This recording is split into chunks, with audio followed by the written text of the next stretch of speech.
Kenalkan, nama saya Alicia Jessica Kusumajaya dengan NRP 1501210077. Sekarang saya akan mempresentasikan karya ilmiah yang telah saya buat sebelumnya dengan judul Tingkat Keefektifan Aplikasi Peduli Lindungi untuk Mencegah Penyebaran COVID-19. Yang pertama, adanya bab 1 pendahuluan. Dalam bab 1 pendahuluan terdapat 3 subtopik. Yang pertama, latar belakang. Yang kedua, rumusan masalah. Dan yang ketiga adalah tujuan.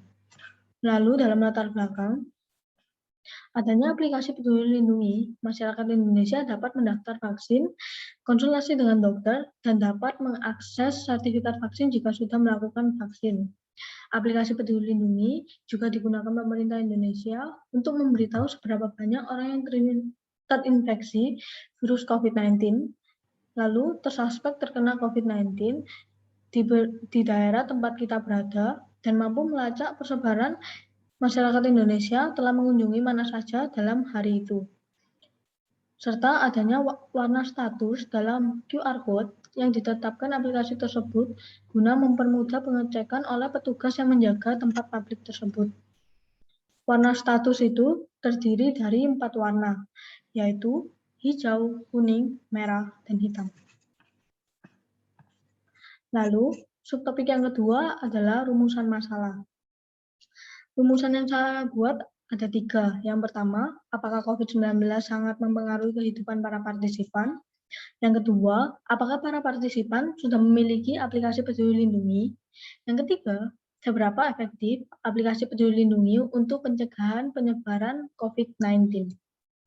Lalu, subtopik ketiga ada tujuan. Tujuan yang telah saya buat ada 3. Yang pertama, untuk mengetahui seberapa pengaruh COVID-19 bagi para partisipan. Yang kedua, mengetahui banyaknya partisipan yang memiliki aplikasi Peduli Lindungi. Yang ketiga, mengetahui keefektifan aplikasi Peduli Lindungi untuk pencegahan penyebaran COVID-19. Lalu, lanjut ke bab yang kedua, yaitu tinjauan pustaka. Dalam subtopik pertama, kita akan membahas tentang pengertian COVID-19. COVID-19 adalah penyakit jenis baru yang belum pernah diidentifikasi sebelumnya pada manusia. COVID-19 dapat menular dari manusia ke manusia melalui percikan batuk atau bersin. Orang yang paling beresiko tertular penyakit ini adalah orang yang kontak erat dengan pasien COVID-19, termasuk yang merawat pasien COVID-19. Subtopik yang kedua adalah seseorang dapat tertular COVID-19 jika yang pertama, tidak sengaja menghirup percikan ludah dari bersin atau batuk penderita COVID-19. Yang kedua, memegang mulut atau hidung tanpa mencuci tangan terlebih dahulu setelah menyentuh benda yang terkena cipratan air liur penderita COVID-19. Yang ketiga, kontak jarak dekat dengan penderita COVID-19, misalnya bersentuhan atau berjabat tangan. Subtopik yang ketiga yaitu cara atasi kecemasan akibat COVID-19. Dengan melakukan kegiatan positif di rumah dan menggunakan aktivitas fisik, mengkonsumsi makanan bergizi, membangun hubungan yang baik dengan keluarga dan teman, dan melakukan meditasi untuk mengendalikan kecemasan. Lalu subtopik yang keempat yaitu langkah pemerintah Indonesia atasi COVID-19. Adanya kebijakan WFH, yaitu work from home, pembelajaran melalui media daring, sehingga penetapan status PSBB di beberapa daerah yang dinyatakan sebagai zona merah penyebaran COVID-19. Tujuannya adalah mencegah terjadinya kerumunan atau pengumpulan massa untuk mengurangi atau mencegah penyebaran COVID-19 dari satu manusia ke manusia lainnya. 4 strategi pemerintah yang disampaikan oleh gugus tugas percepatan penanganan COVID-19 untuk menguatkan kebijakan physical distancing sebagai strategi dasar demi mengatasi penyebaran COVID-19, yaitu dengan gerakan masker dengan mewajibkan siapa saja menggunakan masker bila beraktivitas di ruang publik. Strategi yang kedua, penelusuran kontak dari kasus positif. Strategi yang ketiga, edukasi dan penyiapan isolasi secara mandiri.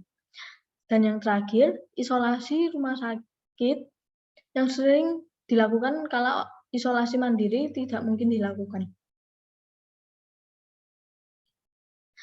Subtopik yang kelima, kita akan membahas aplikasi Peduli Lindungi. Sebagai aplikasi yang dipergunakan dalam pelaksanaan survei kesehatan oleh pemerintah dalam menangani penyebaran COVID-19. Maka aplikasi Peduli Lindungi ini harus terus dipertahankan karena sangat membantu masyarakat dalam upaya penelusuran, pelacakan, dan pemberian peringatan COVID-19. Lalu poin ke-6 yaitu cara kerja aplikasi Peduli Lindungi. Yang pertama, dimulai dengan mengunduh aplikasi Peduli Lindungi. Lalu dilanjutkan dengan kondisi lokasi aktif, aplikasi akan melakukan identifikasi lokasi pengguna serta memberikan informasi terkait keramaian dari zonasi. Selanjutnya, hasil tracking ini memudahkan pemerintah untuk mengidentifikasi siapa saja yang perlu mendapatkan penanganan lebih lanjut agar penghentian penyebaran COVID-19 dapat dilakukan. Subtopik yang ke-7, kita akan membahas aplikasi Peduli Lindungi memberi notifikasi jika yang pertama, pengguna mengaktifkan Peduli Lindungi dalam waktu yang cukup lama di tempat yang sama dalam keramaian bersama pengguna lain. Yang kedua, pengguna masuk zona tertentu, seperti zona merah, menunjukkan sudah terdata ada kasus COVID-19 di area atau tempat tersebut. Yang kedua, zona kuning, menunjukkan sudah terdata ada suspek COVID-19 pada area atau kelurahan tersebut. Dan yang ketiga, zona hijau, menunjukkan bahwa area atau kelurahan tersebut tidak ada kasus COVID-19 yang terkonfirmasi suspek maupun kontak erat. Lalu yang berikutnya, pengguna berstatus dalam karantina mandiri, namun pengguna keluar dari zona karantina atau isolasi. Penggunaan aplikasi ini dapat melalui Android maupun iOS. Subtopik yang 8, kita akan membahas tujuan aplikasi Peduli Lindungi. Tujuannya untuk menyampaikan informasi mengenai kesehatan terlihat dalam fitur-fitur yang disajikan dalam aplikasi tersebut. Tidak hanya mendeteksi keberadaan daerah dengan positif COVID-19, tetapi juga menghadirkan fitur sosialisasi dan protokol kesehatan dalam menghadapi pandemi ini. Lalu kita masuk dalam bab yang selanjutnya, yaitu bab 3, gagasan. Yang pertama, persoalan pencetus gagasan. Dengan adanya berita yang sedang ramai belakangan ini, yaitu tentang orang positif COVID yang masih berkeliaran ke tempat umum, seperti mal, kereta, dan lainnya. Sehingga membuat saya tertarik membahas dan mengetahui apakah aplikasi Peduli Lindungi ini sebenarnya efektif bagi masyarakat yang merasakan dan sebagai pengguna aplikasi tersebut. Yang kedua, solusi yang menjadi konten ilmiah artikel. Dalam karya ilmiah selanjutnya, saya menyarankan adanya penelitian tentang cara masyarakat yang ditugaskan dalam mengawasi aplikasi Peduli Lindungi para masyarakat agar bisa masuk dalam fasilitas umum.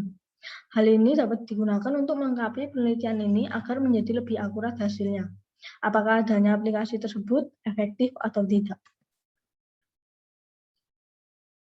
Lalu yang berikutnya, pihak-pihak yang dipertimbangkan dapat membantu mengimplementasikan gagasan dan peran atau kontribusi masing-masing. Yang pertama ada pemerintah.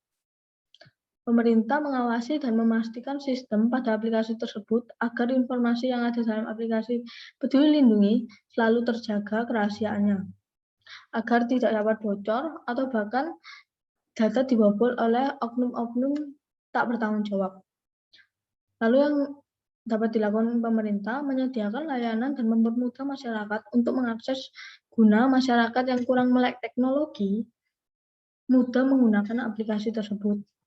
Lalu pemerintah juga dapat menyediakan fasilitas atau penanda lainnya Selain aplikasi Peduli Lindungi, agar masyarakat yang tidak memiliki ponsel cerdas bisa ke tempat umum dengan mudah. Lalu, pihak yang kedua adalah masyarakat. Masyarakat dapat membantu merealisasikan program pemerintah agar keinginan pemerintah untuk meminimalkan penyebaran COVID-19 dapat berhasil, sehingga dapat menyembuhkan segala faktor yang melemah akibat adanya virus ini. Lalu, yang kedua yang dapat dilakukan masyarakat, membantu pemerintah agar meminimalkan penyebaran virus COVID-19 di tempat umum. Bisa dengan menjaga ketat jika ingin masuk ke tempat umum agar warna pada barcode aplikasi Peduli Lindungi sangat diperhatikan untuk mengurangi kelalaian. Lalu selanjutnya, langkah-langkah strategis untuk merealisasikan gagasan sehingga sistematik yang diharapkan tercapai. Yang pertama, pemerintah pastikan bahwa semua dari kalangan ekonomi masyarakat dapat menggunakan aplikasi tersebut.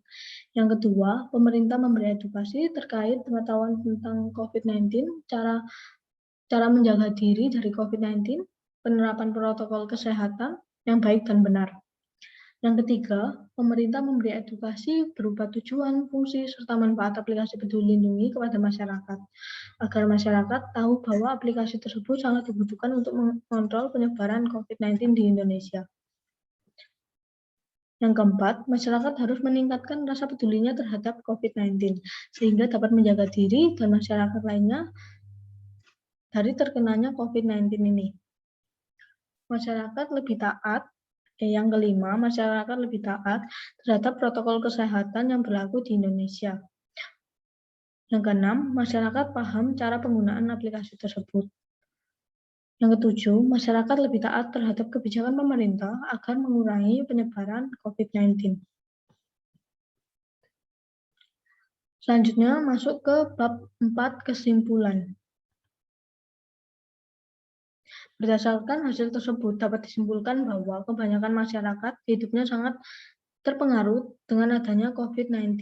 Lalu kebanyakan masyarakat telah memiliki aplikasi Peduli Lindungi dan kebanyakan masyarakat menjawab bahwa aplikasi Peduli Lindungi sudah efektif dalam pencegahan penyebaran COVID-19 karena mengetahui dengan mudah penyebaran COVID-19 di daerah yang sedang dikunjungi, mempermudah mengakses sertifikat, mempermudah mengetahui hasil tes swab tanpa harus kembali ke rumah sakit atau laboratorium untuk mengambil hasil swab.